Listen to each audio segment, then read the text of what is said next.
Hey, I'm Vlad of Glow Marble, and I'm gonna remake my little sister's old ugly IKEA desk into a work of art with our tabletop epoxy. Before you start doing anything with epoxy, make sure that you prepared the floor with a lot of cardboard so any of that epoxy drips don't damage the floor, and any type of table legs or horse legs that you have, put them inside of a plastic bag so that the epoxy doesn't stick to it and damage your legs. The first step is applying a primer to the tabletop, but before we do that, we have to sand the entire surface, not only for the primer to have a good mechanical bond to hold on to the tabletop, but also to get rid of any water damage, super glue that's on the table, because it is old, it is a used table. I'm going to be using an orbital sander with 100 grit sanding paper to get the results that I need.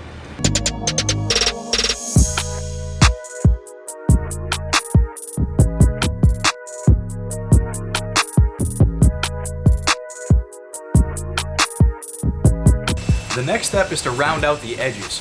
If the edges are too square and too sharp, the epoxy is going to have a lot harder time to roll over and get full coverage on the side. And also, if it does flow down on that very corner on the edge, the primer is going to be peeking through because the epoxy is going to be very thin. It's not going to be a good look.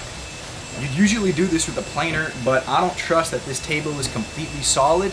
I think that it might be hollow on the inside, so what I'm going to do is I'm going to use the sander and hand sand it with 50 grit very carefully to make sure that I don't puncture through the hollow side.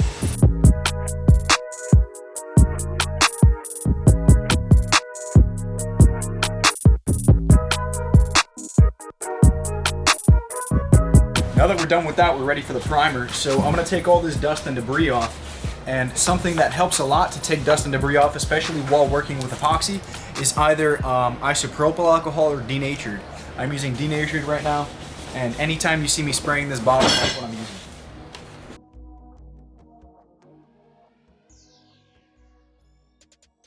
Now when choosing your primer, you have to keep in mind the color of the epoxy that you're going to be using. So let's say you're using a white epoxy, but you have a black primer underneath it, you're going to end up with more of a gray texture, gray color instead of a white one. The general rule is use light primers with light colors and dark primers with dark colors. Our GEC 10W primer gets mixed at 4 parts A to 1 part B. And I'm also going to be using our foam roller to spread all that primer around. And another thing to keep in mind is that when you open the color portion, you should always pre-mix it, because a lot of times that pigment settles all the way down to the bottom and you're not going to get the color that you need.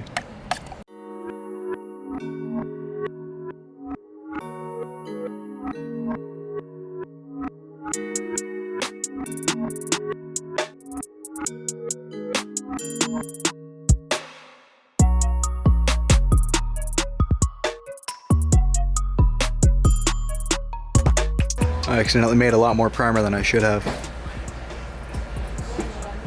So it's the next day, it's fully cured, and now I'm going to sand it one more time so that the epoxy has a good bond to that also. All I need for this is like a 220 grit sandpaper.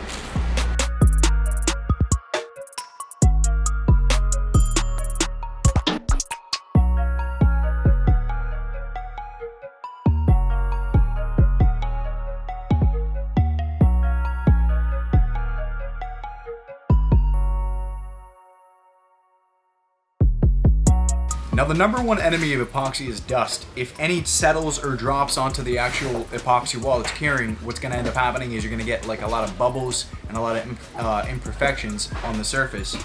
I'm working in a very crowded and a very dusty warehouse, so it's inevitable that I'm going to get some, but I want to minimize it by moving the table to a separate room and spraying all the walls and all the floor with water from a spray bottle so that when I'm walking, the dust doesn't get picked up and fall back down when I leave.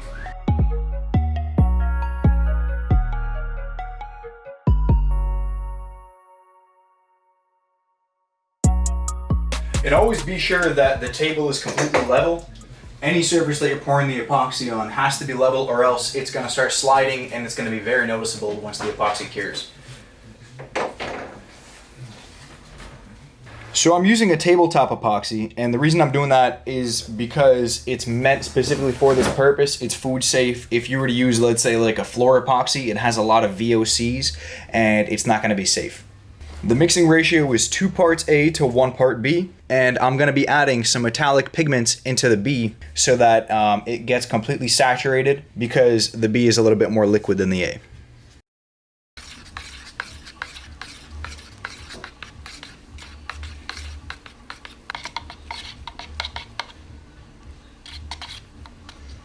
Before I mix the part A into the part B, I'm gonna put some tape around the edges to create kind of like a dam. Otherwise, the epoxy would kind of look stretched out by the edges because it'll be flowing and dripping off the edge a little bit too soon.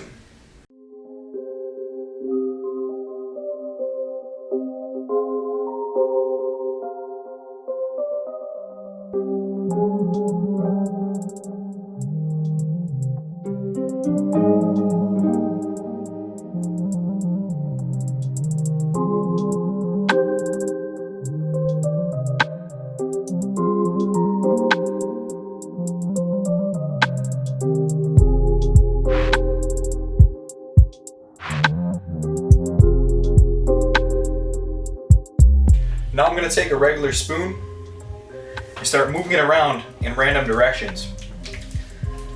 Don't make the same direction with your arms, because then it's going to look like it's copy pasted. It's not going to look nice.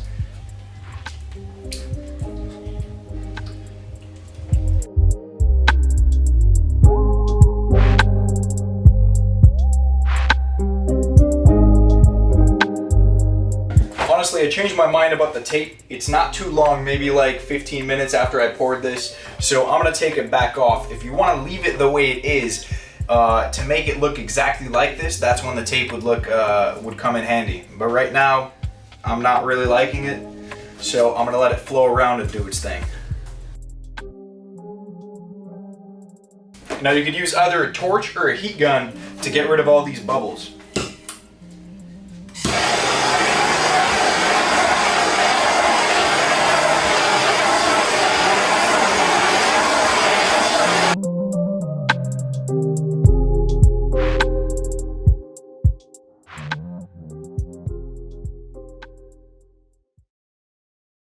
So the next morning, it cured, and it looks awesome.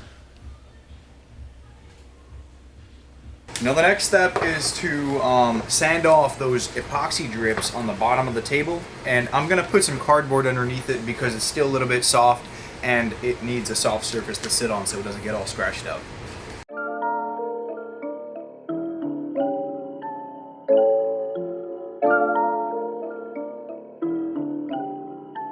I really like the way that this table turned out, but I want to know what colors you would have used. Comment down below and be sure to like and subscribe.